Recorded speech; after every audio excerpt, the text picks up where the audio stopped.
karena tantrumnya itu parah, setiap kali tantrum aku gigit bantal. Cara kita ngelihat uang, cara kita ngelola uang, itu akan mempengaruhi cara kita treat family, treat adik, treat kakak, treat temen, treat orang.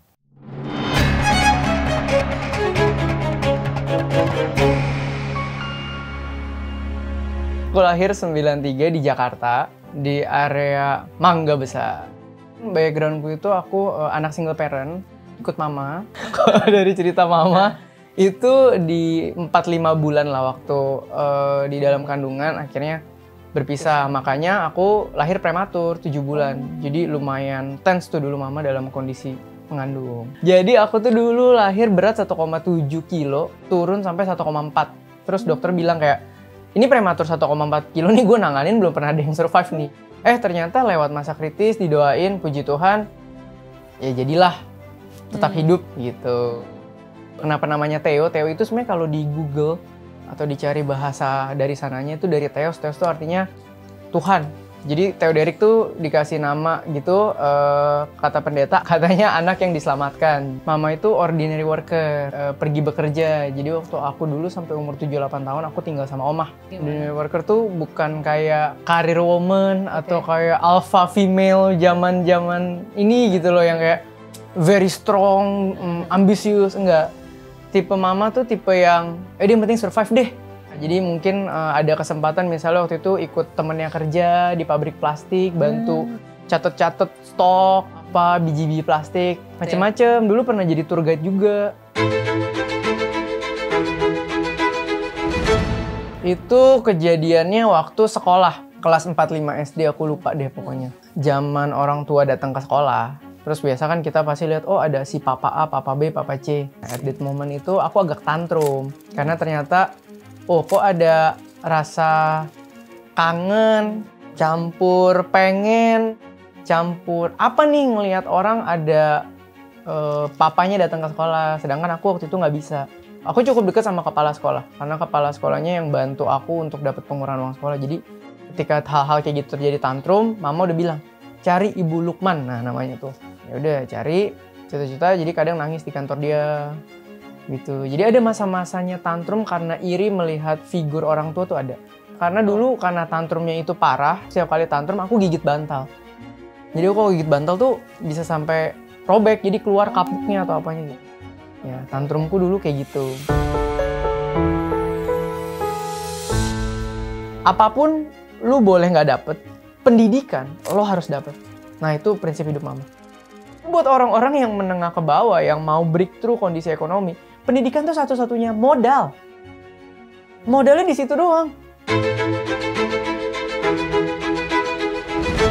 Di Prasmul tuh udah terkenal tau serba. Ibaratnya lo besok mau nyari apa aja cari Theo. Jadi aku jualan dari power bank, terus temper glass, casing HP, semua.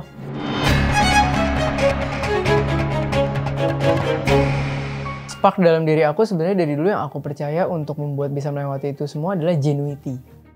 Genuity itu maksudnya transparansi, being honest with ourselves and with others gitu ya. Kalau buat aku mungkin dari didikan mama zaman dulu, aku orang yang memandang kejujuran itu nomor 1. Makanya sekarang aku orang yang sangat as it is aja. No sugarcoat, no tricky-tricky gitu. Maksudku, it happen juga ketika kita mau networking, partnership, gitu loh. Kenapa sekarang aku partnership bisa lancar, aku bisa ngerjain banyak hal dalam satu waktu karena punya partner, punya tim. Karena I'm being honest aja, I'm being transparan aja. Nah, di dunia konten, apalagi di finance, banyak banget kebenaran yang tertulis buat monetisasi. Banyak, contoh, aku pernah mau ditawarin, dibayar waktu itu around 100 juta sejam untuk ngomong, aku nggak sebut brandnya, brand pinjol. Kita bawain, gimana caranya kok kita bawain bagaimana menggunakan pinjol dengan produktif. Apa harmnya di situ? Tapi karena prinsipku adalah as it is, ini nggak masuk sana, nggak mau. Sebetulnya ini juga lucu, ini kayak memang sudah dirancang dari atas menurutku. Karena apa? Trigger utamaku tadi apa dari awal? Finance. Masalahnya semua apa? Finance. Sampai akhirnya aku terjun di dunia entrepreneurship dan finance lagi. Karena apa? Aku bikin pameran 2020 tuh pandemi. Semua pameran nggak bisa jalan. Akhirnya aku pivot kemana? Edukasi finansial dan investasi saham. That's Coffee Meets Talk. Cara kita ngelihat uang, cara kita ngelola uang, itu akan mempengaruhi cara kita treat family, treat adik, treat kakak, treat temen, treat orang. Itu akan mempengaruhi semua pola pikir kita. Dan dulu kenapa Coffee Meets Talk pun naiknya pelan, nggak bisa langsung roket. Karena gimana pun aku nggak bisa ngomong, finansial dan investasi saham bisa bikin kamu cepat kaya, itu aku nggak bisa ngomong. Biarpun 2020 legit banget kalau ngomong gitu, semua orang beli saham naik. Tapi nggak bisa, itu valuesku. Makanya aku selalu bilang, ini proses. Investasi itu jangka panjang. Kalau kita ngelakuin sesuatu fokusnya impact, memang kita secara preparation akan jauh lebih capek dan bayar harga lebih mahal. Tapi pasti orang bisa rasain. Sama lah kayak kerja sama-sama DBS. Selalu fokus impact gitu loh. Aku kan kerja sama-sama DBS banyak loh ini. Dimulai dari online, webinar, offline, sampai kemarin aku ngisi acara juga di towernya. Kemudian roadshow. Semua hal yang kita kerjain bareng. Tidak ada yang preparationnya itu effortnya di bawah yang lain. Contoh, kalau kita mau bikin roadshow 6 kota, sama bikin online, harusnya bikin online mah nggak usah ribet-ribet dong. Sepele, online. Satu kali ini roadshow terbangin orang gitu kan.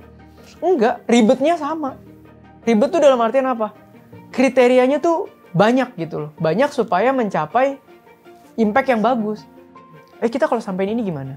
Jadi acaranya, puji Tuhan, bagus, berguna gitu buat orang. Karena kita mikirinnya serius. Dan di setiap kerjasama itu konsisten. Jadi aku rasa bukan oknumnya yang bagus, tapi emang the whole culture-nya begitu.